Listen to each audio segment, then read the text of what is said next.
please appear here and speak to you. It's part of her Hollywood homecoming. She had to catch her private plane off to Europe, and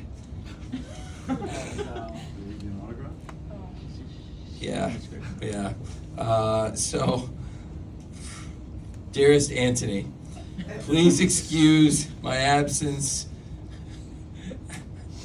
Sorry. Okay. Dearest Anthony, please excuse my absence at your little scrum. I had to board an aeroplane. I am going to Peter Lawford's beach house for the weekend. Nevertheless, I'm still your new AEW Women's World Champion, and I expect to be lauded as such. This Wednesday on the Turner Broadcasting Station,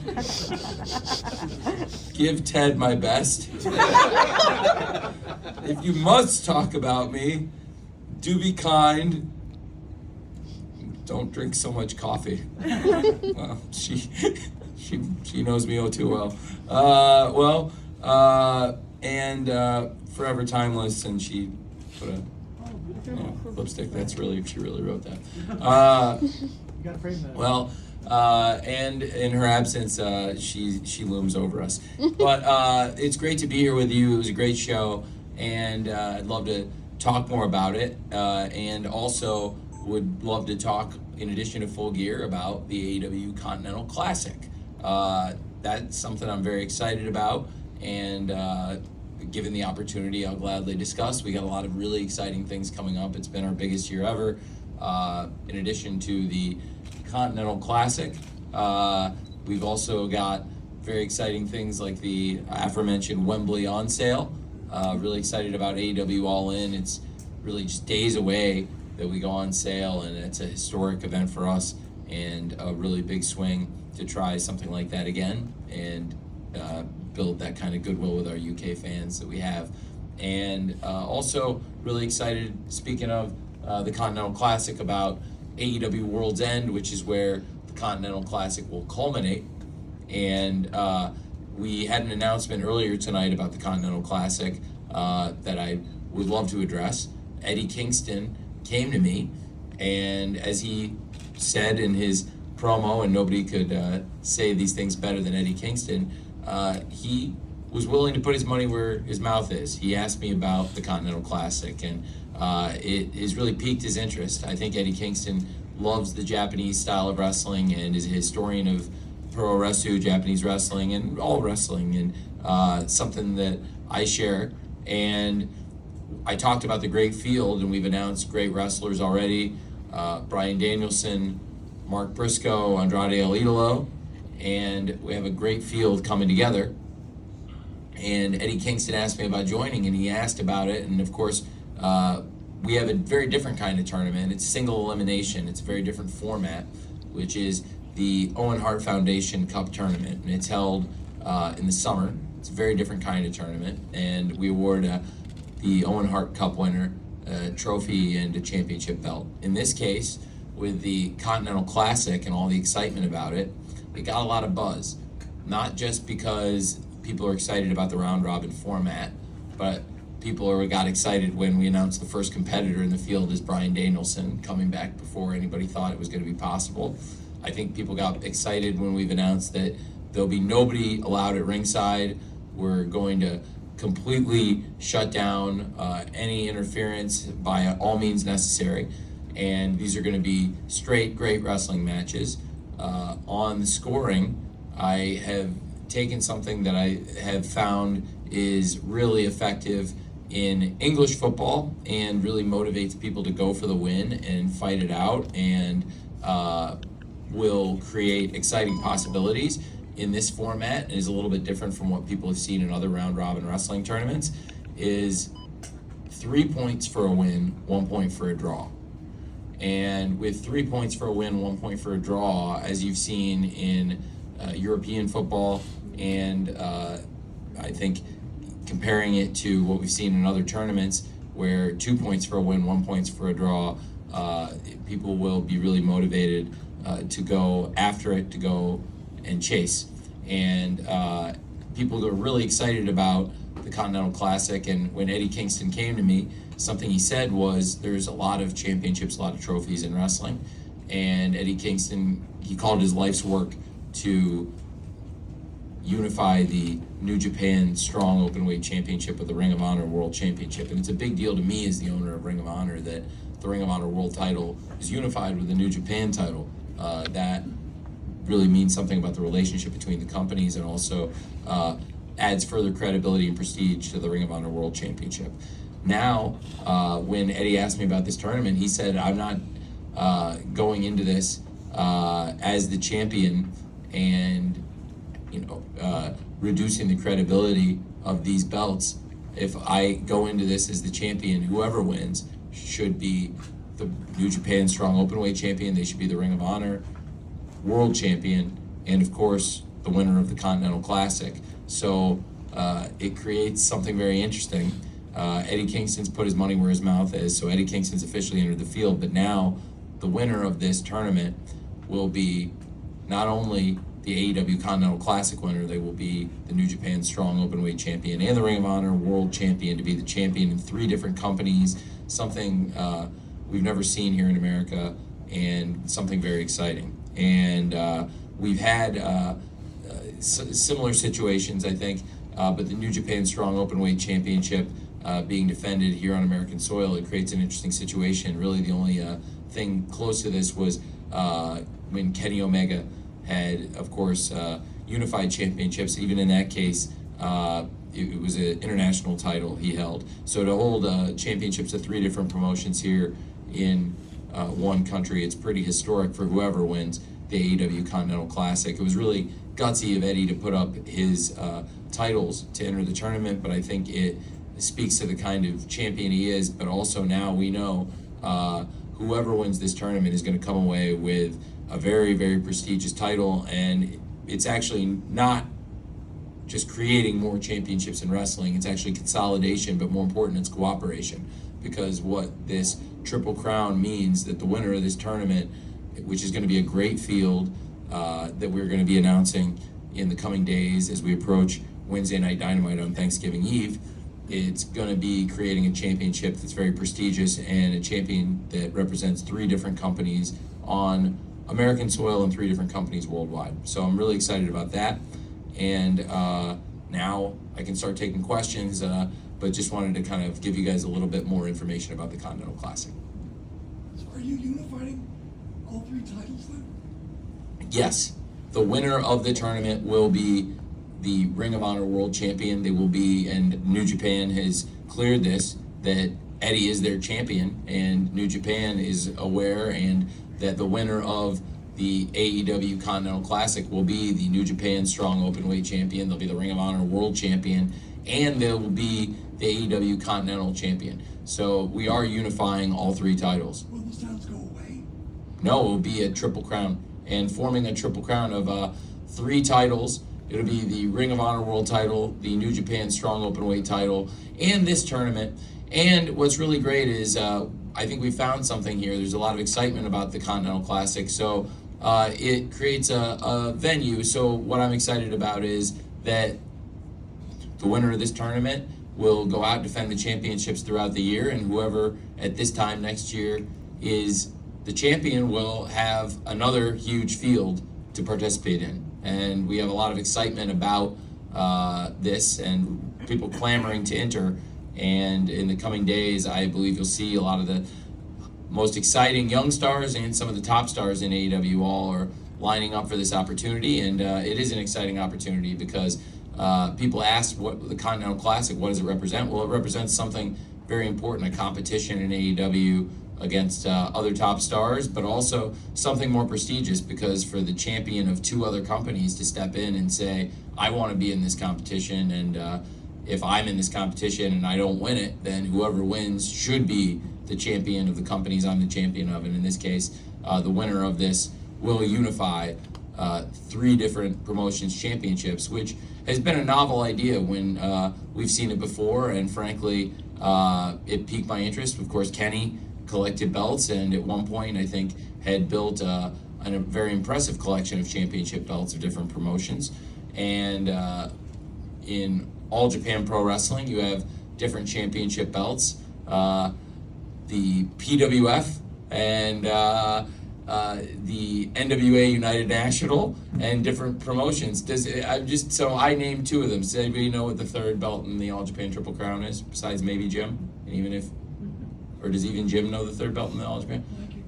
Okay, then so you get so again, like the All Japan Triple Crown, I feel like it's been around for so long that people, and I'm in a room full of wrestling media, and that does, to some point, I think the identity of the Triple Crown consumed each of the individual titles. You want me to say it?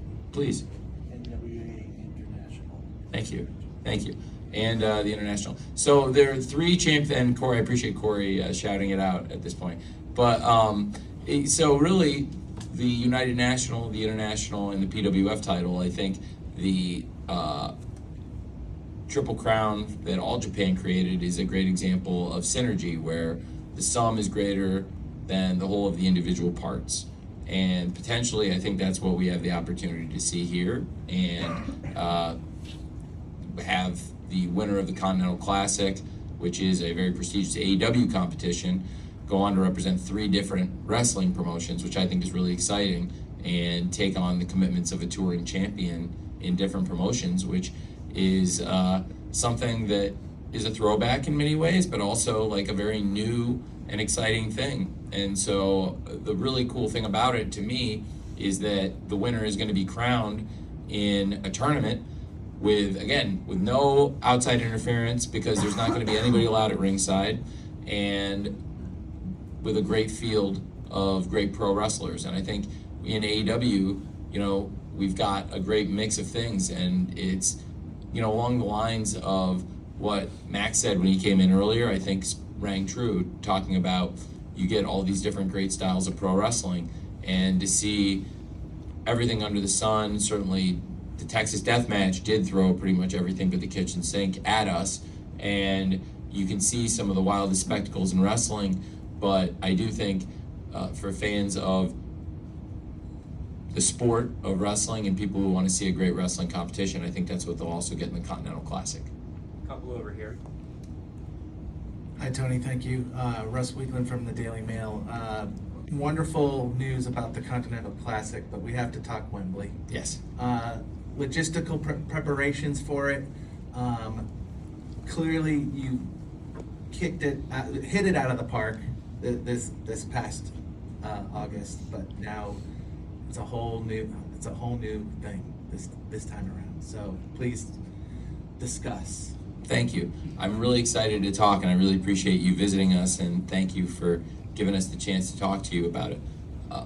This is going to be very different, and of course, you talked about the logistics. From a preparation standpoint, this is going to be a very different challenge for AEW. The load-in is a very different schedule than what we had last year. If you look at the calendar of Wembley Stadium events for August of 2024, you'll see that scheduled ahead of us is Taylor Swift. Yep. And Taylor Swift being scheduled at Wembley Stadium ahead of AEW is a big deal. And I have some interesting stories about how all of this came to be and where we're at. It's very, very fun. So when Wembley approached us about our load-in and about these Taylor Swift shows, there was an opportunity for them to add more shows, and we are going to do everything we can to abbreviate our load-in time. So basically, they came to us and said it would help us out a lot if you could load in your show faster, because we'd have the opportunity to have more Taylor Swift shows, and could you guys do that? And we said, well, it'll be costly and very challenging, and we really would like to help you out, and so yeah, I will. So I'm gonna do it, and I think there's so many great Taylor Swift fans, and Wembley's been great to us. We have a great relationship, and it's gonna cost more, and we'll double our efforts, and hopefully score points with a lot of great fans and a great community of Taylor Swift fans.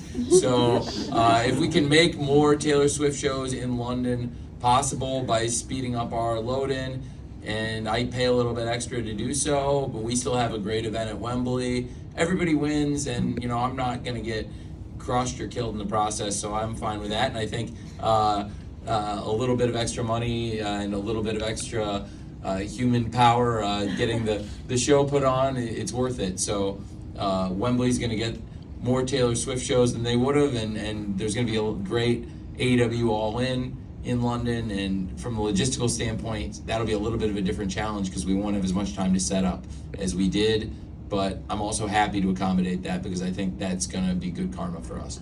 And and then in addition to that, I believe that yeah, it's good. I do think it's going to be good karma. And I also think really to bring in a star like Will Ospreay ahead of going on sale in London, and to be able to bring one of England's greatest wrestlers of my lifetime, and somebody that the British wrestling fans are going to be so happy to see, and fans all over the world want to come see. I think that's really big.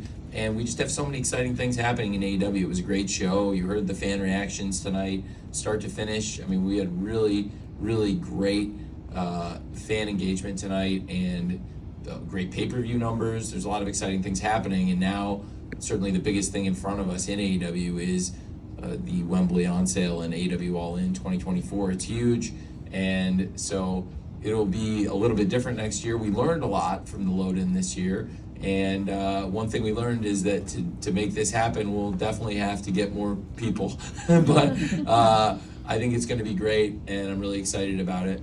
And there's just a lot of great things happening. So to go into the next few weeks and have December 1st, the Wembley AEW All In ticket on sale, and people can register now at ticketmaster.co.uk, and you can be a part of the pre-sale November 27th. And I think we've got a lot of interest in it, and certainly not only from fans in the UK, but we saw people travel from all over the world to come, and now with a lot of time to plan ahead, I think it's going to bode well for us. We have a lot of time to sell tickets, but I expect a great advance, and a lot of people buying AEW All-In tickets as holiday gifts, which works out really great for us too. Thank you for asking. Maybe with your NFL connections, you could have Travis have a match.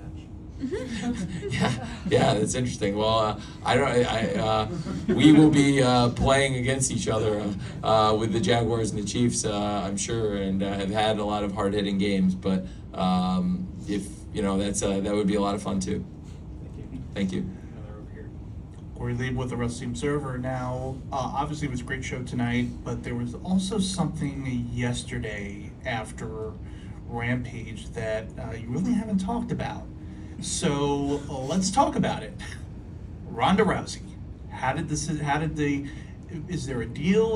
Was this just a one-off, and also kind of explain, how this came out? Obviously, it was a tag match at Wrestling Revolver against Athena and Billy Starks that kind of ended in no contest, which then obviously ended up having the match after the show. You actually didn't even mention that she was there. You just said that Marina's friend was in the building. So, is she signed, or basically, and how did this come about? She's not signed, but we had a great conversation. It came about, of course, there was some unfinished business. They had that match, and I thought it would be great for our fans to settle it in the ring. And at the Wrestling Revolver show, they had the tag match, and to be honest, I'd spoken to them, and I thought it would be great to have a match and build some interest, and then have the story come back to Ring of Honor, where Athena is the Ring of Honor Women's World Champion. Billy Starks is her minion. There's a lot of interest in that. They have a great chemistry. For people who don't watch ROH every week, there's some really exciting things happening there. And Athena's reign as the Women's World Champion of ROH, and Billy Starks as her minion. It's some really entertaining stuff, and I thought that it would be great to see that tag team against two of the horsewomen, being Marina and Ronda Rousey. And Ronda was happy to come here, and she was great. The crowd was really excited to see her, and it was a great match. We'd love to have her back sometime. It was really fun being out here. She's a local. She's lives at nearby, and that really helped make it possible. So anytime it's convenient, we'd love to have her back because she was tremendous. It was a great match.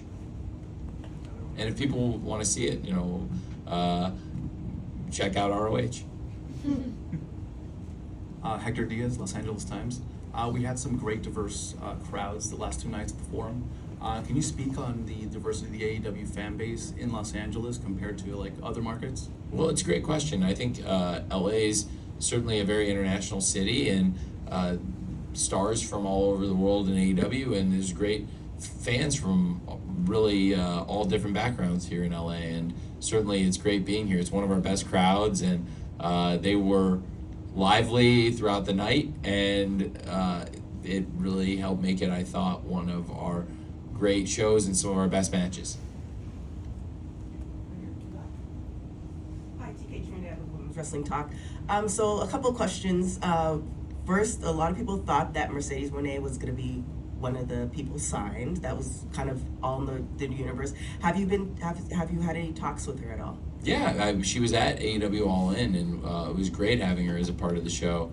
I have a ton of respect for Mercedes Moné. We'd love to have her anytime in AEW, and I think she's had great experience also with our partner New Japan Pro Wrestling, and so she would be a great addition to AEW anytime, and we'd always love to have her here. I have a ton of respect for her and have had great conversations with her, and I think the world of her. A couple more right here in front.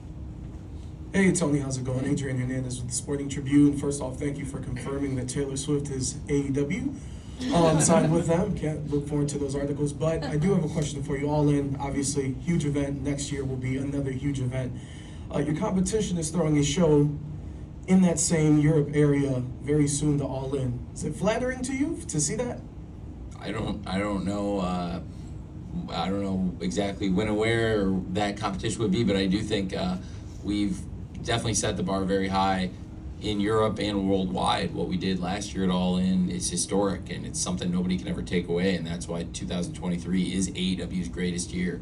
That gate is not only our biggest gate, but it's, that's 10 record gates combined. When you do a $10 million gate, I don't think people put it in perspective. They're like, well, they had that one show that was pretty good. Yeah, it was like when people get impressed about people back in the day. I hear like old time wrestling people, and even like there's inflation, yes, but like let's be realistic. Like people talk about like $100,000 gate. $10 million gate is $100,000 gates. 100. $10 million gate represents like an entire year of business for a very successful wrestling promotion in terms of live events. So it's like, people underestimate how successful that event was, and also as a pay-per-view. And this has definitely been our biggest year. Tonight was another big success, well over 100,000 on pay-per-view again, which is great for AEW, but also really exciting to say that, frankly, the kind of pay-per-view numbers we continue to put up at AEW, and it's a very consistent thing. Nobody's done this since the 90s, and Adam, I can't. 13,000. Thank you. I couldn't see the number. I need to get. I don't know. I gotta. If I was at the DMV, I had asked Adam to put the attendance number. So we had over 13,000. I can confirm, and well over 100,000 on pay-per-view, and it was the biggest attendance in the history of Full Gear, which is really exciting because this is an event we've been doing since our first year, and the kind of pay-per-view numbers I was just about to say that we do. When we launched, nobody had been doing this as a challenger brand in wrestling since the 90s, and now we've been doing it for over 4 years consistently. And the really great thing is we've expanded the pay-per-view calendar and continue to see it, and we were able to add Wrestle Dream, which was a huge debut. The year before we added, of course, Forbidden Door, and these were huge debuts for us, but also then we launched All In this year, which I talked about, the $10 million gate, but also 200,000 pay-per-views, which is also 10 million gross on pay-per-view. So really, I think as a business success, like a lot of exciting things to look forward to, but certainly All In almost, I think people sometimes underestimate what a big success that is. And now I can't emphasize enough how important it is with the tickets going on sale. You know, that's why I stressed it. It was a major announcement. It got people talking and reminded people that the ticket on sale is coming up, and I prioritize it. And we had a lot of other great things up our sleeve for the fans, but that's a high priority.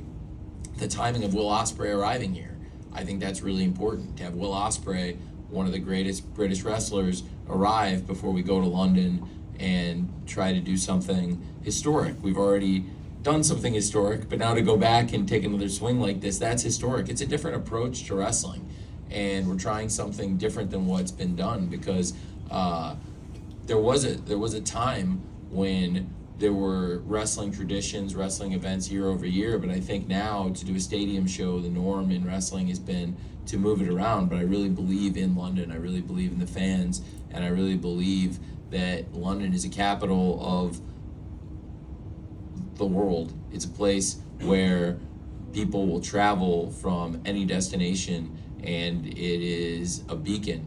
And I think there are so many great fans in and around London, but also people that will travel there. And Wembley Stadium is such an iconic venue, and now it's associated with AEW. We have places that have really become part of our DNA. And to go back to Wembley Stadium and to be able to say that there's like a familiarity, that's really, really cool. And so to double up on what I was already saying, I think that it's going to be the biggest challenge and the biggest opportunity we've ever had. And it's also probably, definitely more so than any other reason why this has been the biggest year, 2023, in the history of AEW. Thank you. And Jim, what? Yeah. Will Ospreay, how long had you been talking to him? When did you seal the deal? And then talking about all the success of this year, looking forward to 24, what do you want to do differently? What do you want to do better? That's a lot. Okay, so I'll take them one by one. And so I'll start with Will Ospreay. And first of all, I really appreciate you being here. And Jim has overcome a lot to be here at wrestling shows. And I think Jim has a great story. We were talking earlier about great stories, Big Bill, and there's some other great stories here. And so I'm happy to answer all your questions, Jim. No, I really am. And so Will Ospreay, he has been talking to me since I got permission from New Japan, which was recent. And I asked New Japan Pro Wrestling, well, his contract's up. It's no secret. It'll be up early next year. And I think it would be great to keep Will in our family. And Will's such a great professional. Will's a really, really important star in our galaxy. And it means the world to have Will appear in AEW as a guest, and the thought that Will could leave our orbit and not be around us, and even more so, just the idea that Will could be here with us all the time. And in the limited amount of times he's been here, he's made just such a huge impact. He's been so great, and he's had some of the best matches in the history of AEW in the limited amount of time he spent with us, and to think what he could accomplish. Also, as I've said a couple times, and I can't stress it enough, we're very focused on Wembley Stadium. I think it's a big priority for me to be able to tell the fans before the tickets go on sale at Wembley Stadium, which I can't stress enough. Like, when you look at the numbers and you do the $10 million gate and you sell 200,000 pay-per-views, and you say, okay, well then that's like 20 million gross just on those aspects before you start looking at all the ancillary benefits. This is like a really big thing. And, we're not talking about small potatoes. This is a very, very big situation. And to go on sale, and when I look at attractive things, I could tell the fans in London about AEW All In. I want the people to know, if they buy a ticket for themselves or for their friends and family or all of the above, I want them to know, hey, if you're picking up this ticket as a Christmas present or a birthday gift, or buying early because you really care, I want you to know that you're going to see Will Ospreay at Wembley Stadium, and he's going to be with us next year. So there's no uncertainty. That was really important.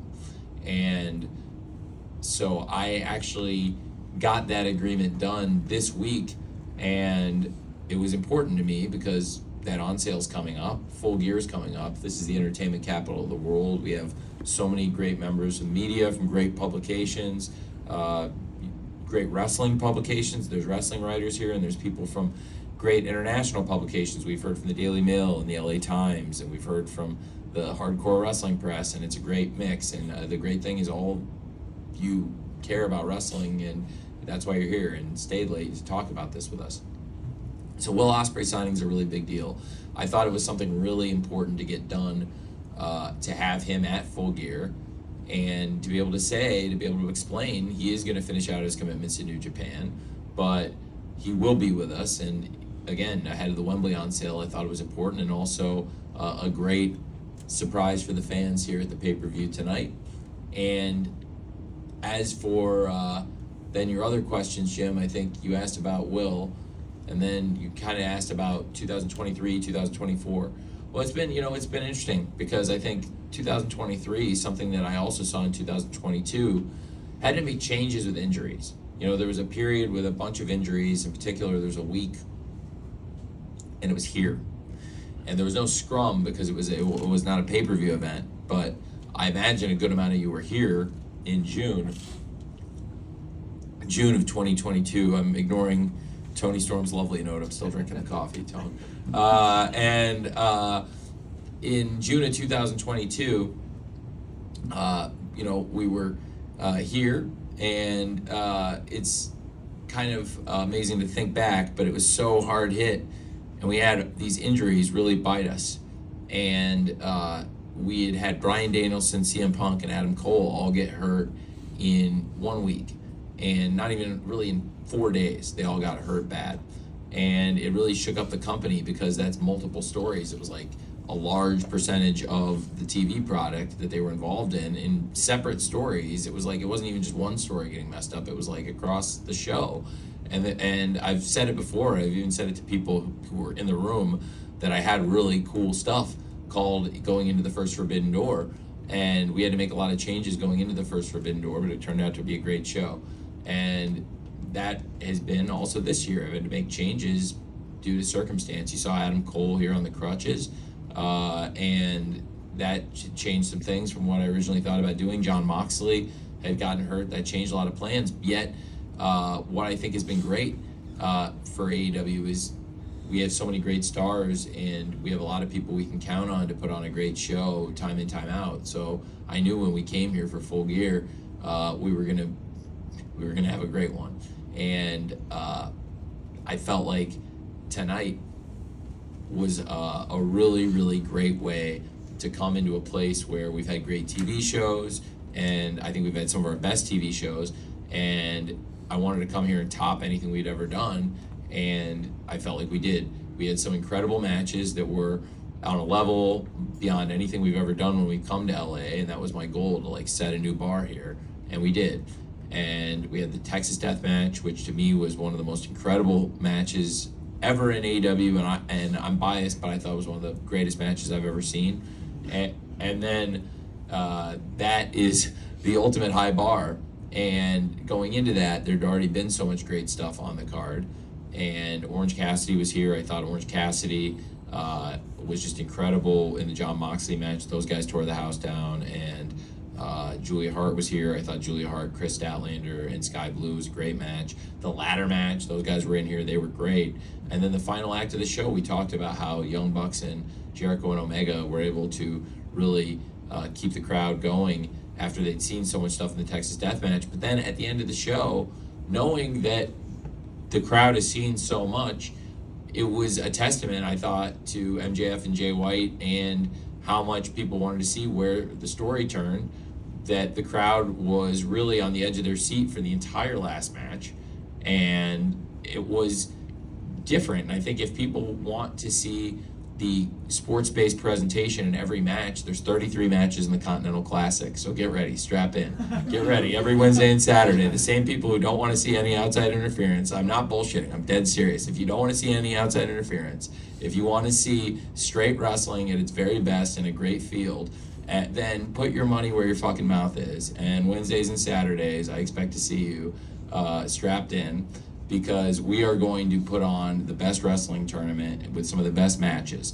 And it's a great variety of things. It won't be like the Texas Death Match. There won't be anybody at ringside for Bryce to eject, but certainly it did get a huge reaction when Bryce did eject those guys.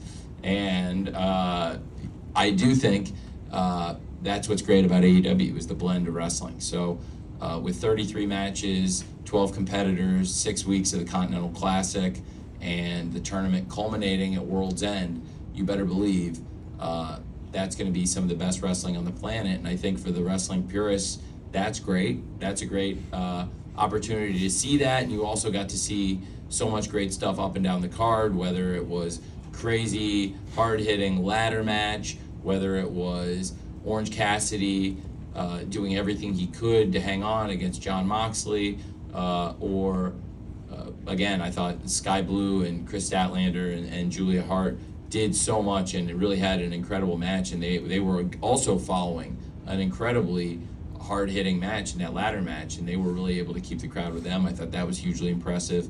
So we showcase a lot of different kinds of wrestling, but I'm very, very serious about what we're about to embark on with the Continental Classic, because I think if you want to see pure wrestling and hard-hitting wrestling and stars fighting stars and sports competition at its best, then that's what we're going to bring to you in the Continental Classic. And I'm also really excited that it's culminating at World's End, which is part of the theme that I wanted to hit on to your question, Jim, because we've had such a big year on pay-per-view, and we got one pay-per-view left, and it's another new event. We've expanded the calendar, and it's been a big success. We started with 4 pay-per-view events, and we did that for the first 3 years, and then we added Forbidden Door, and that was the biggest debut of any of our pay-per-views. And at that point, we said, okay, well, we should probably look at the calendar, and there's opportunities here if you can add another pay-per-view, and it's going to launch and debut bigger than any other pay-per-view you've ever done. And so this year, with adding more events, it's gone really well. World's End, the ticket sales are off to a great start, and it feels like we've hit on something. There's a lot of good buzz about the event. You guys were, I guess, all in the arena. The cold open, you guys saw the cold open in the arena. I thought the cold open was a good tease towards World's End and built towards it. And going into 2024, I think we're like trying to build now good momentum, Jim, and create repeatability. I think that's one of the things we've done since we launched AEW, is the things we started with, there's like year in, year out, we've built good anticipation to where when we get towards November, people start looking forward to Full Gear, year in, year out. We've built repeatability. I think World's End is a sustainable event. I think the Continental Classic is going to be a sustainable event. We've already launched new events, Wrestle Dream, a sustainable event, and then most importantly, like I keep saying, the biggest thing is Wembley. I think we hit on something bigger than anything certainly we've ever hit on, and one of the biggest things anybody has ever hit on in wrestling. Like, it'll be really in the history books as one of the biggest successes anyone's ever had. So that will be something really important for us to go back and look at next year too. Got a couple more. Yeah, it's great. Tony Joe Torres from Contralona. We haven't spoken about Sting and the match that they had. Adam Copeland and Darby Allin. His retirement, also his last match here in LA. What's this gonna be? In his retirement, what is AEW planning to do with Sting, with this big retirement, and also AEW Revolution? Date, place, where is it gonna be? Well, again, it's very fitting transition, because I just told Jim, I think people know what time of year to expect Revolution. And as for those details, and we're still building towards that, towards Sting's final match. There's still a lot of time left. This was only Sting's last match in California, but there's a lot of great cities and states still to come for Sting. And as we build towards Revolution, I mean, I wish I could put off Revolution just and not have Sting retire. But we're going to miss him when he does, and we're savoring every moment. The match tonight was incredible. The reaction to Sting was amazing. I really appreciate you asking. That is something that I'm arguably the proudest of everything we've done in AEW, is what we've been able to do with Sting. When Sting came to AEW, he had not had the great send-off, in my opinion. It wasn't the right way for Sting to end his career, and now in AEW, we're writing the final chapters of his career, and now we're about to find out how it ends, and it's really exciting because when Sting came to AEW in 2020, nobody, I don't believe, expected he would have this 3-year run and all these amazing matches. And when you look at over the 3 years and all the highlights, certainly this has been a really important chapter in his career, and these are going to be the final chapters in his career. So it's important that we do right by him, because Sting is one of the greatest legends and one of the greatest people I've ever known or worked with. And tonight was a great way to end the California chapter of Sting's career, and Sting is an LA guy. He's a hometown guy, so for him to have that hometown moment, it was a big deal. And Sting is also 24-0 in AEW now. And at 24-0, it's a very impressive streak he's built over these past few years. And Revolution 24 will mark 3 years in AEW since he debuted. And it'll be interesting to see where he stands as he approaches Revolution 24, and to see will Sting go into that undefeated. Last 2 questions. Denise first. Well, kind of a 2-part question first. I want to piggyback off of the Sting question, because you had mentioned in previous media scrums that you were going to let Sting wrestle as long as he wanted to. And so when you, obviously being a fan first and then promoter, when you got the news rather that Sting said, okay, that's it, you know what, I'm going to be done now wrestling, what was your reaction? And then my second part question is involving Bryan Danielson, because Bryan is also going to, you mentioned not be wrestling full time. So I want to get your thoughts on that as well. Yeah. Well, those are 2 people I really value a lot. Those are 2 people I wish would stay here in AEW forever. With Sting, that's a great question. We talked about it, and I had said, Sting, I would like for you to stay as long as possible here, and we really value you. And he said, it's not really years at this point, it's more like months. And that was hard to hear, but it made sense. And I would have loved to have stretched it out as long as possible, but I pointed out that he had debuted at Revolution 21, and that maybe 3 years would be a fitting conclusion to this whole thing. And, he's amassed this great record, and going in tonight, they were 23-0. And to have Sting going for 3 years, to be chasing that final great moment and to have this great send-off, I thought that was really cool. And he liked that a lot. So when I said that, he really took to that idea, and then we went from there. So at that point, we started talking about Revolution, and when he went out and addressed the crowd in Houston and said that it's going to be my last year and that Revolution is the end, that was after we talked about it and kind of come up with, based on how he was feeling, that felt, because he's feeling good. I think he wants to go out on top, and I think that's what we all want. So I'm glad he came to me and told me that. And then about Bryan Danielson, it's funny because that was different. It's also 3 years, but it was 3 years by design, because Bryan also arrived and Bryan also made his debut in 2021. Sting made his first appearance in 2020, but he had his first wrestling match at Revolution 2021. Bryan made his first appearance here at All Out 21. And when Bryan came in, we had made an agreement that he was going to wrestle for 3 years, and then he was going to go home and be a dad. And it was like one of those deals that sounds really good, but it's like you're watching the sand in the hourglass now. And for me personally, as I look at it, we're getting closer and closer to the end of that 3-year deal, and it's getting harder and harder for me. But think about the end. But in doing so, I wanted to make sure we make this last year for Bryan Danielson the best possible year we can, because I think he's been so important to AEW. And for anybody who's come in since the beginning, of all the people who've arrived after and joined us along the journey, I think Bryan Danielson's been as important or more important than anybody. And I really have so much appreciation for him. And when I wanted to make sure this last year for him is the best possible year AEW could offer him, that's really what inspired me to put together the Continental Classic.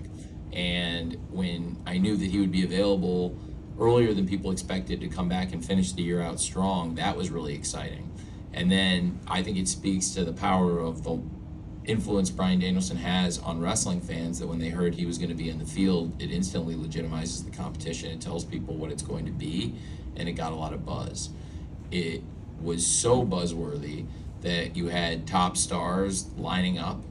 Last night we heard Andrade El Idolo said he wants to be in the competition. He is going to be in the competition. And you heard tonight Mark Briscoe wants to be in the competition. Those are some of the best wrestlers in AEW. I think some of the best wrestlers in the world. And then to take it to another level, you had Eddie Kingston, who's a world champion and a champion overseas for a promotion, New Japan Pro Wrestling, that has a domestic territory that really, where Eddie Kingston represents not only Ring of Honor, but New Japan Pro Wrestling, and a wrestling company in Japan that does shows in America. He's a world champion for Ring of Honor. He's a champion here in America and in Japan for New Japan. And he's saying, I want to put up everything I work my whole life, my life's work, to join this tournament, to be in this field. And now we have something very prestigious, and people when the tournament started, people were so excited about it, and I saw like 99.9% positivity after Bryan announced he was going to be in the field. And I think so much of that was down to the idea that Bryan was in there and the credibility it offers. And now the more we learn, the more that we learn about the tournament, I think the more excited people are going to be.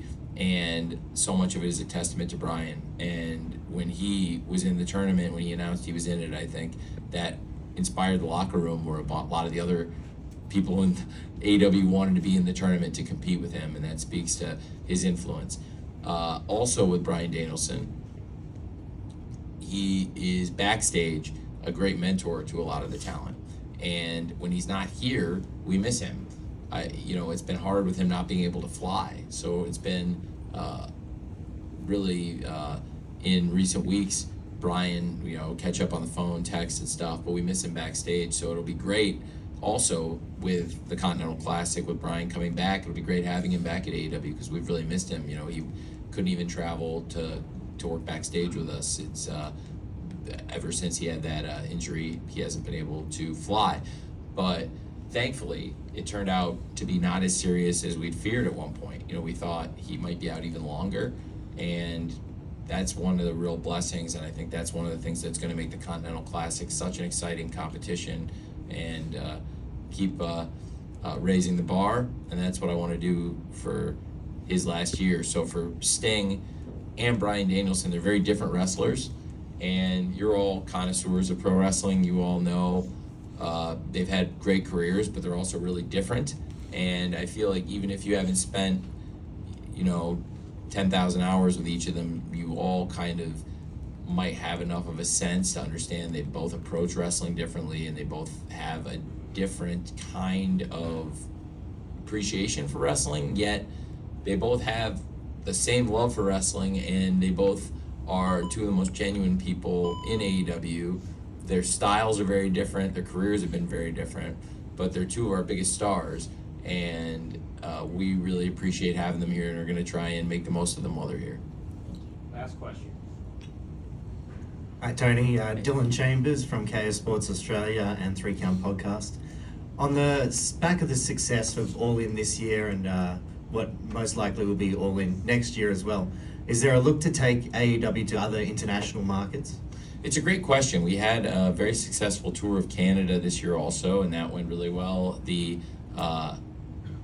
event we did with AEW All In was so successful that I think trying to build on that success and take advantage of what we've already done by establishing a great base in the UK with our television, and then we've already got a really great CRM. We've got like a lot of really good data. We built a really good infrastructure and collected a lot of really valuable information that would help you in promoting an on sale in the UK. I think building that kind of database and building that kind of international contact list is something that we've been working on through our streaming and TV providers. So trying to get AEW on in as many places as possible. And like an advantage for us that really helps us is to be on ITV in the UK. And that's such a great TV partner because in addition to having Fight for streaming, and that's where we're able to service so many of our hardcore fans who want to watch the shows live and see it right away and not have to wait to watch it, then there's a solution for the hardcore fan base. It's very affordable and it's a great service, but also to be able to provide to the mainstream fan and have fans that aren't necessarily going to pay for the streaming service to have it TV every week, just watching it in regular time slots. Because through my work in the NFL and the Premier League, you know, obviously a lot of people know that I work in pro wrestling and they know about AEW, and people tell me all the time, even if they're not wrestling fans, that they see AEW on TV all the time in the UK, and that's a good thing. And it never ceases to amaze me how many people in the NFL, the Premier League, or just friends of mine traveling tell me that they saw AEW on ITV or ITV4. It's great penetration on a massive network that's the biggest commercial channel in the UK. And to be on an industry leader in a market like